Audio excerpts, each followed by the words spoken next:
बिस्मिल्लाहिर्रहमानिर्रहीम, अस्सलाम वालेकुम नाज़रीन। आप यूट्यूब चैनल देख रहे हैं। मैं इमरान खान हूँ। खबरें बहुत इंपॉर्टेंट है, लेकिन सबसे पहले मैं एक ख़बर आपको बताऊँ जो मैंने अभी अपनी सोर्सेज से बात की है। और ख़बर यह है कि इमरान खान साहब की जो JIT थी, उसकी जो फाइंडिंग्स थी, उनको अदालत में जमा करवाना था। यानी चालान जमा करवाने के लिए बड़ी कोशिश की जा रही थी कि अदालत के अंदर वो सारा रिकॉर्ड जमा करवाया जाए, लेकिन बारहा उसके अंदर हर्डल्स क्रिएट की गई। जैसे ही निगरान हुकूमत बनी है और परवेज़ इलाही ने अपनी हुकूमत ख़त्म की है, तो लगातार पंजाब असम्बली की तहलील के बाद से सबसे बड़ी कोशिश ये की जा रही थी कि जो JIT की फाइंडिंग्स हैं उनको किसी तरह मोड़ दिया जाए। यानी JIT की फाइंडिंग्स ये बताती हैं कि इमरान खान साहब के ऊपर जो हमला हुआ वो कोई अचानक नहीं हो गया था। वो एक सोचे समझे साजिशी मंसूबे के तहत एक बाकायदा प्लान्ड हमला था, और उसमें एक से ज़्यादा हमलावर थे। 3 हमलावर बताए गए हैं JIT में। अब हुआ यह है कि जिस ऑफिसर ने यह चालान जमा करवाया वो ऑफिसर हैं जी सैयद अनवर शाह साहब, और ये डायरेक्टर विजिलेंस एंटी करप्शन है।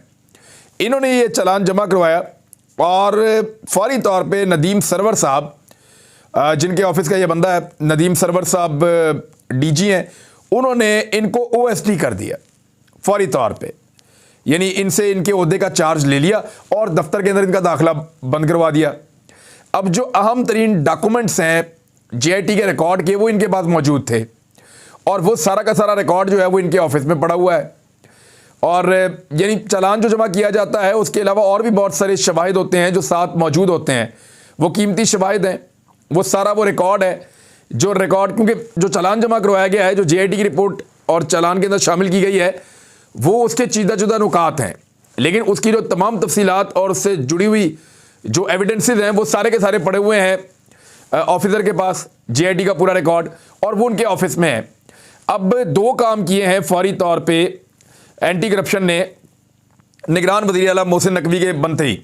ऐसा लगता है कि मोहसिन नकवी का जो अगला टारगेट है वो JIT की रिपोर्ट को ज़ाया करना, और मोहसिन नकवी को वज़ीर आला यानी बड़े ऑफिस में छोटा आदमी है, और इस आदमी से अब कोई भी काम करवाया जाएगा ये कर लेगा। इसके लिए वज़ीर आला बनना ही सबसे बड़ा हदफ था, और वो ये बन गया। अब रिकॉर्ड के अंदर नाम लिखा जाएगा कि ये आदमी माजी में वज़ीर आला पंजाब रह चुका है, इसके अलावा और कुछ भी नहीं है।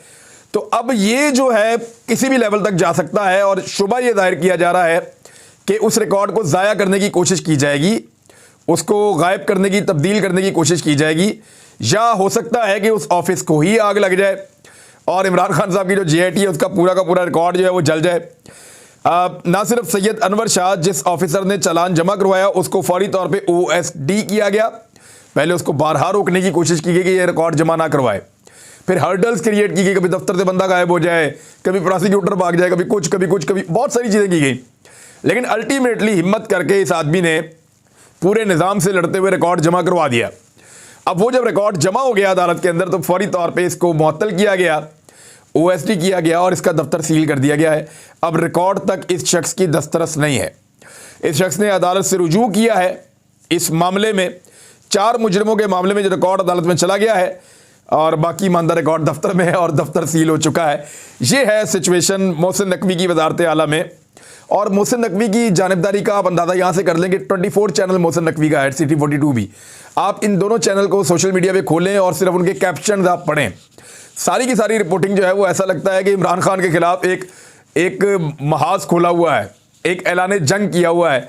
तो जिस आदमी के चैनल्स ऐलान जंग कर रहे हैं एक पॉलिटिकल पार्टी से, वो आदमी कैसे न्यूट्रल हो सकता है इलेक्शन में उस पॉलिटिकल पार्टी के खिलाफ? एक बड़ा सवाल है ना, और सवाल तो ये पैदा होता है। अब एक और चीज़ आपके सामने रखता हूँ, एक छोटा सा डाटा है आपको समझाने के लिए बड़े आसानी से। जब हुकूमत आई इमरान खान साहब की अगस्त 2018 में, उस वक्त जो डॉलर की कीमत थी पाकिस्तान में वो 124 रुपये का डॉलर था। थोड़ा सा ज़्यादा था 124 रुपये से, लेकिन 125 से कम था, तो 124 आप लगा लें। जब इमरान खान साहब की हुकूमत आई 2018 में अगस्त में, तो उस वक्त डॉलर की कीमत थी 124 रुपये कुछ पैसे। और जिस वक्त इमरान खान साहब के खिलाफ तहरीक अदम एतमाद पेश की गई मार्च 2022 में, तो उस वक्त डॉलर की कीमत थी 178 रुपये। यानी इस बीच में जो डॉलर की कीमत बढ़ी है वो 54 रुपये बढ़ी है। इमरान खान साहब ने 3 साल 7 माह तक हुकूमत की है। 3 साल और 7 महीनों में इमरान खान साहब के दौरे हुकूमत में जो डॉलर की कीमत बढ़ी है वो बढ़ी है सिर्फ और सिर्फ 54 रुपए। अब इसको एक और तरीके से मैं आपको बताता हूं। तो नाज़रीन, मैंने आपको बताया कि 54 रुपए कीमत बढ़ी है इमरान खान साहब के दौरे हुकूमत में 3 साल और 7 महीनों में, जबकि जब पीडीएम की हुकूमत आई और अब तकरीबन 9 महीने हो गए हैं इनकी हुकूमत को चलते हुए, तो डॉलर की कीमत कितनी बढ़ी है, 257 रुपए का पहुंच गया है और 79 रुपए यानी एक कम 80 रुपए कीमत बढ़ गई है डॉलर की। और कितने महीनों में? 9 महीनों में। अब आप 79 को 9 पे तकसीम करेंगे यानी 9 महीनों के ऊपर, तो हर महीने पीडीएम की हुकूमत में जो डॉलर की कीमत बढ़ी है वो बढ़ी है लगभग 8 रुपए 80 पैसे यानी 8.25 रुपए से ज़्यादा कीमत बढ़ी है हर महीने पीडीएम के दौरे हुकूमत में डॉलर की। इमरान खान साहब के दौरे हुकूमत, क्योंकि उनका जो टेन्योर है वो 43 महीनों के ऊपर मुहित है, 43 मंथ्स, और उसको अगर आप तकसीम करते हैं 54 पे तो 1.25 रुपए कीमत बढ़ी है।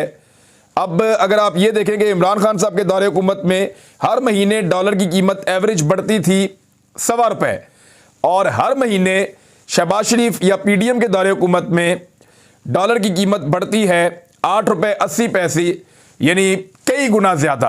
अगर आप इसको देखना चाहें कि कितने गुना कीमत बढ़ी है, तो 7 गुना से ज़्यादा कीमत तेज़ी से बढ़ रही है डॉलर की इन तजर्बाकारों के दौरे हुकूमत में। और हमारे वो सारे दानिश्वर जो इमरान खान साहब के दौर में डॉलर की कीमत बढ़ने के ऊपर बहुत ज़्यादा बात करते थे, 7 गुना ज़्यादा तेज़ी से डॉलर की कीमत बढ़ने के ऊपर वो बात करने से कतरा रहे हैं। तो यहाँ से आप अंदाज़ा लगा लीजिए कि इमरान खान साहब के पीछे या उनकी मुखालफत में जो ताकतवर हलके मौजूद हैं वो किस तरीके से पाकिस्तान के मीडिया को भी डरा धमका के या लालच दे के या जिस तरह भी वो इनको इस्तेमाल कर रहे हैं।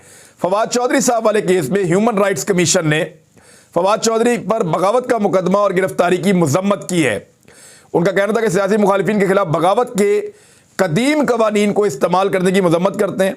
फवाद चौधरी इस मुकदमेबाजी के सिलसिले के ताज़ा तरीन शिकार हैं और फवाद चौधरी पर तमाम मुकदमा फौरी तौर पर ख़त्म किया जाना चाहिए। हुकूमत वक्त को मौजूदा हालात में ज़्यादा जिम्मेदारी से काम करना चाहिए। हुकूमत को जो जिम्मेदारी अदा करनी है उस तरफ तो वो तवज्जो ही नहीं दे रहे।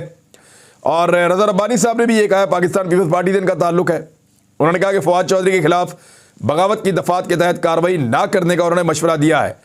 और उन्होंने कहा कि सेक्शन 124A PPC 1860 के तहत फवाद चौधरी की गिरफ्तारी बिलाजवाज़ है। बगावत के इल्ज़ामात के मामले पर मेरा बिल सेनेट ने 9 जुलाई 2021 को पास किया था, मगर जानबूझकर यह बिल कौमी असम्बली में गायब कर दिया गया। वो जो गायब करते हैं उन्हीं की गोद में बैठ के तो इस वक्त आसिम अली जरदारी साहब ने यह सारा गेम किया है।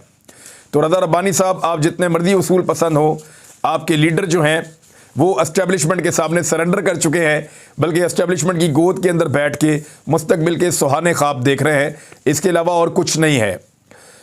दूसरी जानिब जो पीडीएम की जमातें हैं उन्होंने एक और फैसला किया है, और फैसला उन्होंने ये किया है कि डिजिटल मरदमशुमारी करवाई जाए और उसके तहत इंतखाबात को डिले करने की कोशिश की जाए। यानी अगर डिजिटल मरदमशुमारी करवाएंगे तो पूरी दोबारा मरदमशुमारी होगी और उसके बाद दोबारा नई हल्का बंदियाँ होगी। तो कोशिश ये है कि साल 1.5 साल मज़ीद इलेक्शन को रोकने की या टरखाने की कोशिश की जाए। मगर अप्रैल के अंदर पाकिस्तान के अंदर इलेक्शन है 2 सूबों में, और अगर वफाकी हुकूमत साथ मिल जाती है तो ठीक है, अगर साथ नहीं मिलती तो अप्रैल के अंदर तो इंतखाबात आईनी तौर पे पंजाब और खैबर पख्तूनख्वा में करवाने पड़ेंगे। हालांकि अभी तक, अब जब मैं आपसे बात कर रहा हूं, इस वक्त तक तो कोई तारीख नहीं दी गई और तारीख जानबूझकर नहीं दी जा रही। सूबाई काबीना भी बन रही है, वज़रा आला का भी इंतखाब हो गया, सारी चीज़ें पाकिस्तान में ठीक चल रही हैं, लेकिन तारीख नहीं दी जा रही। और पैसे का किस तरह इस्तेमाल किया जा रहा है, ज़रा ये खबर देखें आप। शहबाज शरीफ साहब ने, मैंने आपको एक खबर बताई थी, और ख़बर ये थी कि उन्होंने एक कमेटी बनाई है।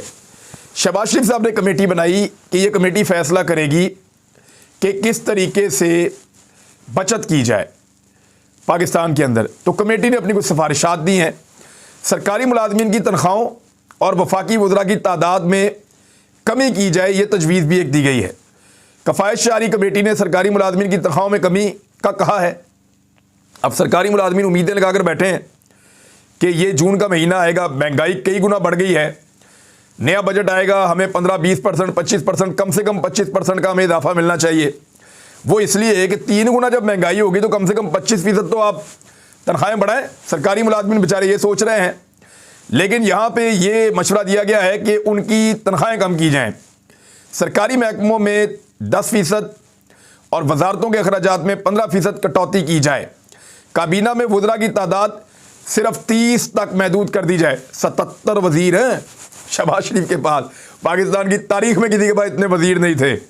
77 वजीर शहबाज शरीफ साहब लिए घूमते हैं। इसके अलावा और बहुत सारे अल्ले तल्ले हैं, इनके बच्चों के पास, फैमिलीज के पास, रिश्तेदारों के पास, सबके पास जो है वो वज़रा वाला स्टेटस भी है। सरकारी गाड़ियां तो अपने बाप का माल समझ के लोग सारे इस्तेमाल करते हैं। बहरहाल काबीना में वज़रा की तादाद 30 तक महदूद रखी जाए, बाकी वजीर और मुशीर बिला मुआवजा काम करें, और ये सारा कुछ बहुत सारी और भी कि सरकार के लिए गाड़ियों की खरीदारी पर पाबंदी लगाई जाए, सूबाई नौयत के मनसूबों पर फंड्स का इस्तेमाल रोका जाए। इसके अलावा यानी फंड्स का इस्तेमाल रोका जाए, आपने पैसा नहीं ज़्यादा खर्च करना, और ये जो आप फंड्स अंधाधुंध आप बांटते हैं अपनों में, ये ना बांटे जाएं। सरकारी ज़मानतों के ज़रिए कर्जे हासिल करने के लिए पब्लिक सेक्टर इंटरप्राइजेज पर पाबंदी आयद करने समेत कई सिफारिशात मजीद उन्होंने बताई हैं, और उन्होंने अपनी रिपोर्ट वज़ीर-ए-आज़म को भिजवाने का फैसला किया, वो भिजवा रहे हैं। और रिपोर्ट तो वैसे पहुंचेगी, ये सबको पता है, लेकिन दूसरी तरफ हुकूमत क्या कर रही है, तो ये भी देखें आप। अब ये खबर बड़ी इंटरेस्टिंग है और ये डॉन में छपी है। मुआशी चैलेंजेस की शिकार हुकूमत का अरकान पार्लियामेंट के लिए मुख्तस फंड्स में 30% इजाफा। यानी मुआशी चैलेंजेस के बावजूद पाकिस्तान की मईशत डूब रही है और इसहाक डार साहब उसको डबो रहे हैं, इसके बावजूद हुकूमत ने फैसला किया कि अरकान पार्लियामेंट को जो एक रिश्वत दी जाती है और उनके लिए फंड्स जारी किए जाते हैं स्कीमों की सूरत में, जिसमें बहुत सारे लोग जो है वो कमीशन भी बनाते हैं, अरकान पार्लियामेंट के लिए तरक्याती फंड्स को बजट में मुख्तस करदा रकम से तकरीबन 30% बढ़ाकर 90 अरब रुपए कर दिया गया है। एक तरफ एक दिन के अंदर इसहाक डार ने पाकिस्तान के ऊपर जो कर्जा बढ़ा दिया है वो 2500 अरब रुपए है, जबकि जो एक सियासी फंड दिया जाता है रिश्वत के तौर पे अपने MNAs को और पार्लियामेंटेरियंस को, उसकी मिकदार में इजाफा करके 30% मजीद बढ़ा के 90 अरब रुपया उसको कर दिया गया है। एक तरफ तजवीज़ दी जा रही है कि पैसा बचाओ, दूसरी तरफ पैसा अंधाधुंध बांटा जा रहा है। कौमी असम्बली के 174 हल्कों में 50 करोड़ रुपए के हिसाब से 87 अरब रुपए इस्तेमाल किए जा रहे हैं, जबकि मजीद पैसे अभी और दिए जाएंगे। और मजीद 17 अरब रुपए चंद माह कबल वजीर मनसूबाबंदी एहसन इकबाल की सरबराही में SAP स्टीयरिंग कमेटी के हुक्म पर मजीद जारी किए गए हैं। तो ये है जनाब पाकिस्तान की सूरत हाल, जहाँ पे कफ़ायत शारी के नाम के ऊपर एक कमेटी बनाई जाती है 15 रुकनी। वो कमेटी बेचारी पैसे वैसे खर्च करती है, भाग दौड़ करते हैं, इकट्ठे होते हैं, TADA ये वो सब, वो सिफारिशात बनाती है, और वो जो सिफारिशात बनाती है वो काबिल अमल ही नहीं है। शहबाज शरीफ 77 वज़रा कम करने की बजाय, यानी उन्हें ये कहा जा रहा है कि आप 40 वज़ीर कम कर दें, 47 वज़ीर कम से कम कर दें और 30 की तादाद में आ जाएं। लेकिन शहबाज शरीफ तो 5 वज़ीर भी कम नहीं कर सकते, क्योंकि अगर वज़ीर कम करेंगे तो सहूलतकारों के मना करने के बावजूद इत्तेहादी छोड़कर चले जाएंगे, जो वजारतों की वजह से यहाँ पर आकर बैठे हुए हैं। दूसरी जानिब फवाद चौधरी साहब की गिरफ्तारी पे, जहाँ फवाद चौधरी साहब के मुखालिफिन भी, दूसरी पोलिटिकल पार्टीज़ भी, और मीडिया के अंदर इवन जो पाकिस्तान तहरीक इंसाफ पे मुखालफत करते हैं लोग, उनमें से भी कुछ लोग बोले और उन्होंने कहा जी फवाद चौधरी साहब की जो गिरफ्तारी है वो जस्टिफाई नहीं की जा सकती। इवन जो ह्यूमन राइट्स कमीशन वाले हैं वो भी ऐसी ही बात कर रहे थे। लेकिन इमरान खान साहब के इत्तेहादी परवेज़ इलाही साहब इससे बहुत खुश हैं। परवेज़ इलाही साहब ने कहा कि इमरान खान के करीबी लोगों में से एक पकड़ा गया है, पहले पकड़ा जाता तो काम ठीक रहता। उसकी वजह मैं आपको बताऊंगा कि वो ये क्यों कह रहे हैं। उन्होंने कहा 5.5 माह में 5 साल का काम किया है, मैं कह कर थक गया। वैसे काम तो बड़ा दिखाया है 5.5 माह में, वो आने वाले वक्त में पता चलेगा। मैं कह कर थक गया था कि अभी काम करने दें, अभी असम्बली तोड़ दी है, देखो क्या हाल है। 1 साल और काम करते तो यहाँ नून लीग के कपड़े तक ना मिलते।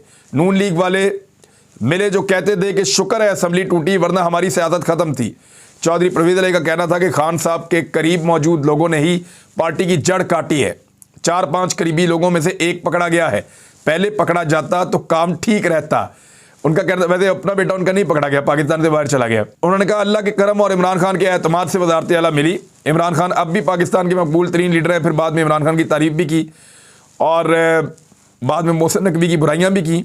लेकिन बात यह है कि परवेज़ अली साहब एक्चुअली फवाद चौधरी के इतना खिलाफ क्यों हैं?